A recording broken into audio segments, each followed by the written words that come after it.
Keen, this is Aurora. Come in. This is Keen. Lifepod detached to Cape Planet fall in 30 seconds. The computer has identified a landmass at the attached coordinates. I want you to regroup the crew there. Understood, but They are your responsibility now. Don't let them down. Captain, you need to evacuate. Negative. You'll need the ship in one piece if you're going to contact HQ on the long range. I'm attempting a controlled descent. Captain!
This is Lifepod 2, coordinates attached. We're way past our safe depth and bleeding O2. We'll have to swim for the surface, but it's 500 meters straight up. We'll make for the rendezvous and keep you posted. Out. Due to complications after planetfall, Lifepod 2 begins taking on water and sinking to the bottom of the ocean. CTOU's quick to reconfigure the oxygen system, and the Lifepod stops flooding. While this offers a temporary reprieve, you and Berkeley are still trapped half a kilometer down with limited resources and a dwindling air supply. Realizing that imminent help is unlikely, the pair began pooling their resources together to craft diving gear, tools, and anything else that might help them reach the rendezvous point. Eventually, their oxygen supplies are exhausted, and the pair begin to make their journey up towards the surface. This goes less than smoothly, and the two are constantly harassed by crab squids, ampules, and warpers. To make matters worse, you and Berkeley almost certainly encountered the adult ghost leviathan located in this region. With no terrain or vehicles of any kind to shield them, the two would have been relentlessly pursued by the beast, before Berkeley would lose his life. Eventually, Yu was able to make it to the surface, and with the ghost leviathan no longer a threat, she was able to begin the long swim to the rendezvous point.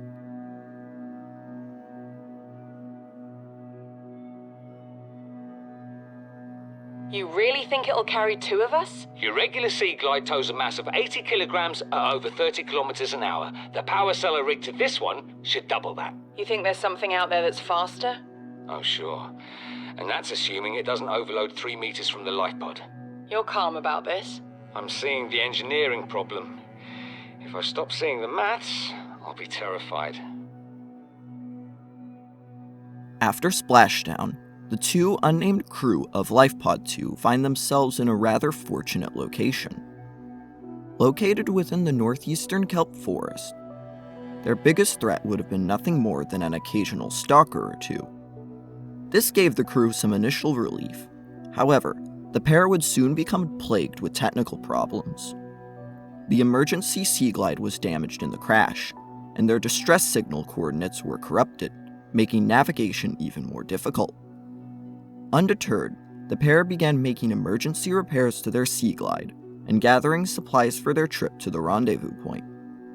They were eventually able to start their journey to the rendezvous, but the extensive delays from having to fix their sea glide would become problematic later on.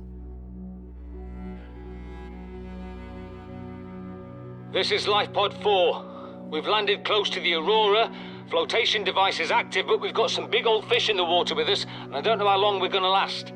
We're close to the crash site, so bring radiation protection. 4 out.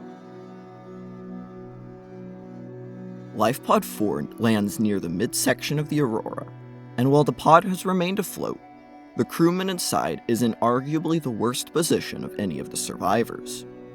The Lifepod's location within the western sections of the crash zone causes it to attract the attention of multiple Reaper Leviathans. The survivor sends out a distress call and even manages to scan one of the Reapers, but his Lifepod starts getting attacked shortly thereafter. Lifepod 4 gets flipped over and receives extensive damage after a particularly aggressive Reaper attempts to swallow the pod whole. With time running out, the survivor realizes that reaching the rendezvous point would be almost impossible, and instead opts to try and get to the Aurora crash site, which is much closer. In a stroke of luck, he is able to craft a couple of creature decoys. Although he knows the decoys will likely run out before he makes it to the ship, there isn't really a better option. With everything prepared, the survivor activates the decoys and begins frantically swimming for the Aurora. Unbeknownst to him, however, escape is impossible.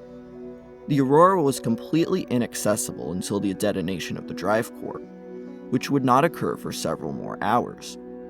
Even if he managed to survive until then, the survivor's proximity to the Aurora would have caused him to die from the explosion.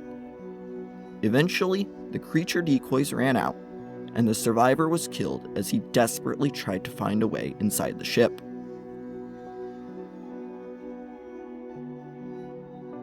This is Lifepod 6. I have a passenger on board. Coordinates attached. We've landed a kilometer from the crash site, but there's radiation in between us and the rendezvous. Request immediate assistance. 6 out. Roughly in between Lifepods 3 and 4, Lifepod 6 splashes down in the center of the northeastern grassy plateaus biome. Within the pod is the head of human resources and one of the Aurora's few passengers. The pair request immediate assistance, but soon realize that the rescue teams are dead, putting their survival in their own hands.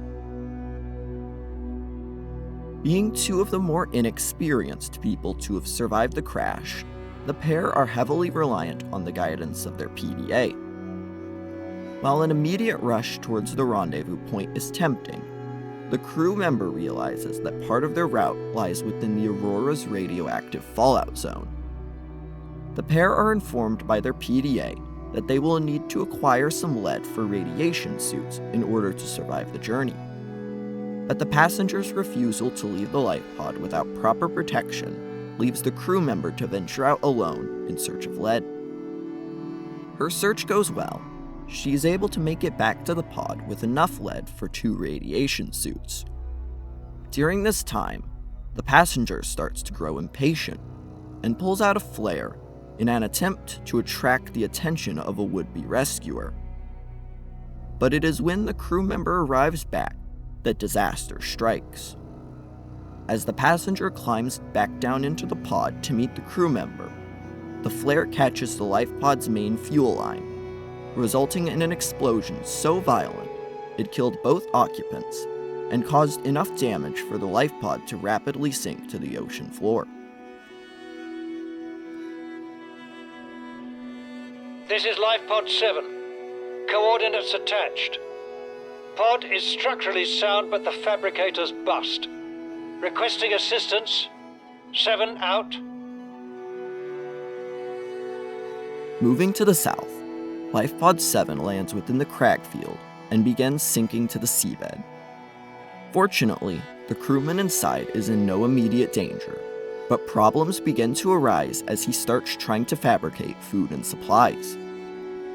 While the pod itself is undamaged, complications from planetfall have damaged the electrical systems and fried the fabricator's analysis circuits. With this damage, the fabricator becomes almost unusable, turning precious resources into random objects or even just outright vaporizing them. With this one technical error, the survivor's situation becomes almost hopeless.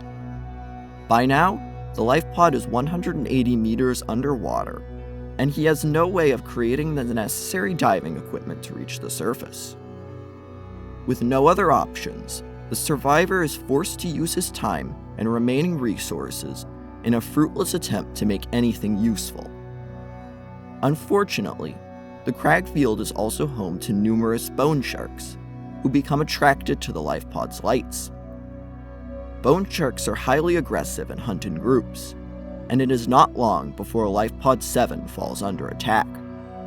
Normally, bone sharks are easy enough to distract with a flare or creature decoy, but with no useful items to speak of and no way to escape, the crewman of Lifepod 7 is forced to remain inside until the bone sharks tear their way through the hull.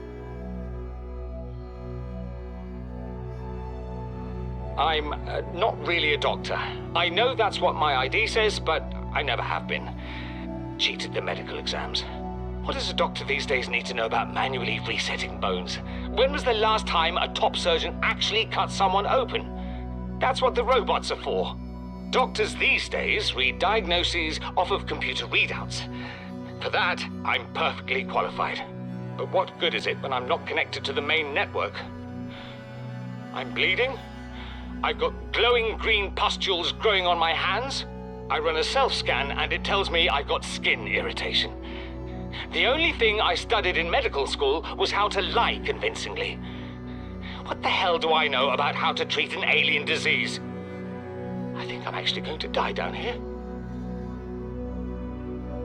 With Medical Officer Danby on board, Lifepod 12 lands in the southern end of the bulb zone. Unfortunately, like several of the other Lifepods, Lifepod 12's flotation devices are ineffective, and the pod quickly sinks to 270 meters down to the ocean bed. Like many of his comrades, Danby is now stuck deep underwater with only a slim chance of survival. With nothing else to do, Danby opens the Lifepod's hatch and begins looking for resources. If he can get enough material for an oxygen tank, then a push to the water's surface becomes entirely possible. Before Danby can make much progress, however, something terrible happens. A bone shark comes out of the darkness and attacks Danby while he's searching for resources. Danby sustains moderate injuries and is forced to retreat back to the Lifepod, or else risk further injury. Once back inside the Lifepod, Danby realizes that he is woefully unprepared to treat his injuries. Danby is a medical officer, but modern medicine's heavy reliance on the assistance of robots and computer readouts meant that he was able to cheat his way through medical school with very little actual medical knowledge. To make matters worse, while outside, Danby unknowingly became infected with the Kara bacterium, and his symptoms are rapidly progressing. Danby spends the remainder of his time within Lifepod 12 before eventually passing away due to a combination of blood loss and the Kara.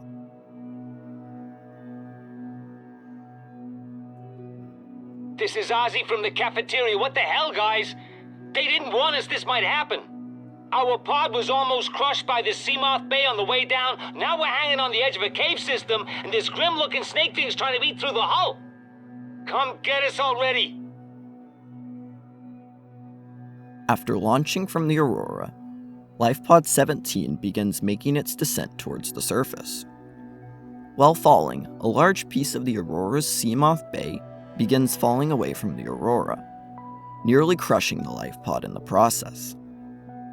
After around 30 seconds, Lifepod 17 splashes down in the grassy plateaus biome, with Ozzy and one other unknown crew member inside. Initially, all is well.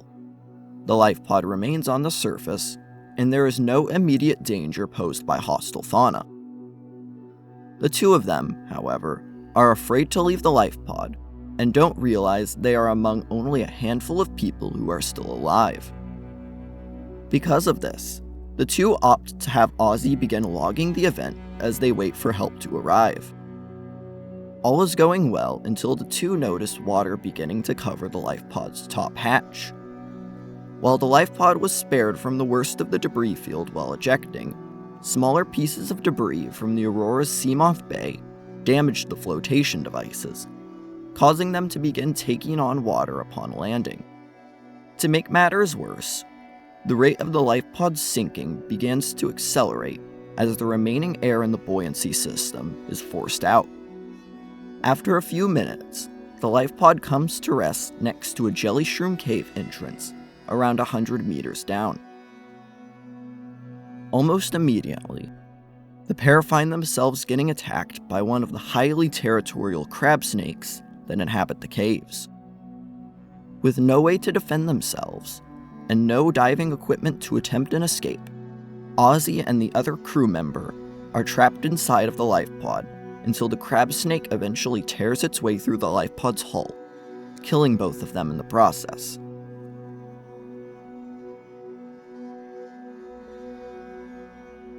This is Officer Keen in Lifepod 19. The captain is gone. I have assumed command. The last thing the captain did was give me coordinates for dry land. We regroup 1.5 kilometers southwest of the crash site. Stay together and good luck. This message will now repeat. Lifepod 19 lands in the waters above the sparse reef, with Second Officer Keen aboard. Being second in command, Keen's initial priorities are very different to the rest of the survivors. After Captain Hollister's death, Keen assumed command and was tasked with relaying the rendezvous coordinates and regrouping the rest of the crew on the floating island. Thinking quickly, Keen utilizes the Lifepod's emergency distress system to inform the other survivors of the captain's plan, as well as the coordinates for the rendezvous point. At this point, Lifepod 19 begins sinking due to problems with the flotation devices. Not wanting to get stuck 300 meters down on the seafloor, and with the floating island rendezvous point close by, Keen opts to make the swim with minimal equipment.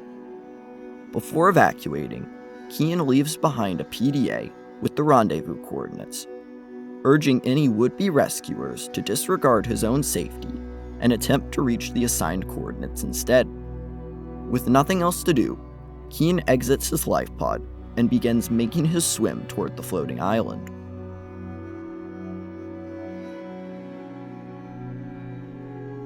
This is Lifepod 3, uploading our coordinates. We're plugging some holes in our emergency sea glide, so if we're late for the rendezvous, don't panic. Also, don't go home without us. Seriously. 3 out. Of the 4 people who survived long enough to begin making their way towards the rendezvous, the 2 unnamed crew members were by far the last to leave their lifepods. Unfortunately, their progress would only be delayed further by continuous problems with their emergency sea glide. These problems would eventually become so bad that the crew were forced to give up and ditch their sea glide altogether. Nevertheless, the pair pressed on and began slowly but surely closing the gap between themselves and the rendezvous point. They exited the kelp forest, passed through the safe shallows without incident, and remained high above the potentially troublesome sand sharks in the grassy plateaus. Once over the sparse reef, waning adrenaline and the sheer distance that they had to swim caused exhaustion to rapidly set in. With every minute they remained in the water, staying on the surface became more and more difficult. Eventually, the last remaining strength of one of the crew was exhausted, and they began sinking rapidly. Attempting to save their comrade, the second survivor dove down to help them, but the effort was in vain.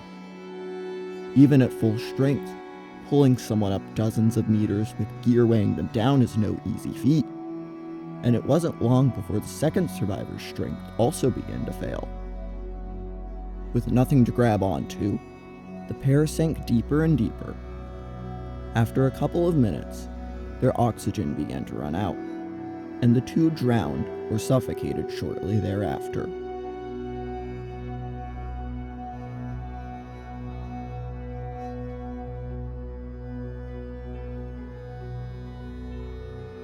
Being so close to the rendezvous point, Keen's journey to the floating island was relatively straightforward. Keen reaches the island and works his way around its sheer cliffs before diving under the island and resurfacing at a small lagoon. Keen is the first person to reach the rendezvous coordinates, and he makes his way ashore to begin waiting for the other survivors.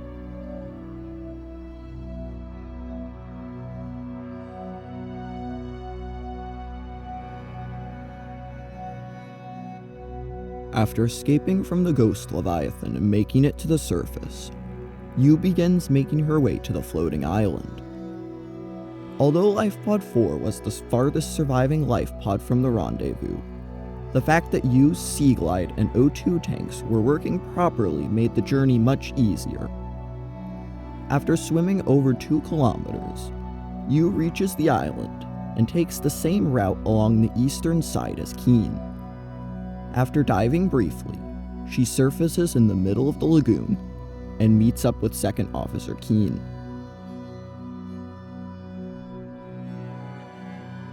We have to board the Aurora, repair the long-range comms, make contact with the other survivors.